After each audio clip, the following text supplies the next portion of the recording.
Bularni biz albatta olib tashlashimiz kerak. Bular o'zida namlikni juda ham ko'p saqlaydi va xona gullarimiz. Agar uyingizdagi antorium shu holatda bo'lsa yoki siz ham menga o'xshab arzonroqga shunaqa antoriumni xarid qilgan bo'lsangiz, buni darhol qutqarishingiz kerak.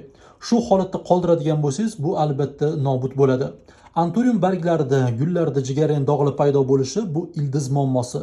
Demak, biz birinchi o'rinda ochib ildizini tekshirishimiz kerak va yangi tuprog'iga ekishimiz kerak.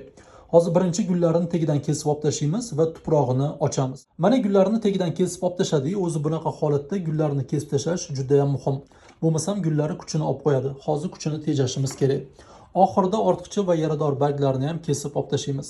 Mana ko'rib turibsizlar, tuyagidan chiqazdik. Ildizlari juda ham zich bo'lib ketgan, hattoki mana tuyagiga ham yopishib ketgan. Endi eng muhimi ildizini ochib, ichini tekshiramiz. Mana ildizlarini tekshirdim. Xudo xolasa ildizlari yaxshi, chirigan joylari yo'q.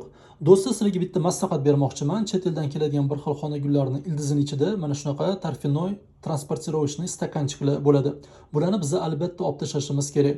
Bular o'zida namlikni juda ham ko'p saqlaydi va xona gullarimizni chiritib qo'yishi mumkin. Bu hali oddiyroq ekan. Asosan antorium orxideyalarda ko'p uchraydi. Albatta olib tashlanglar. Balkim ayb shunda bo'lgandir. Mana men antoriumni ikkiga bo'lib oldim. Bu yerda ikkita o'simlik bor ekan va kichkina bolachalarni ham alohida bo'lib olib, bularni alohida ekaman ko'paytirish uchun. Do'stlar, videomiz juda ham cho'zilib ketdi. Bu birinchi qism, davomini keyingi videoda ko'rasizlar.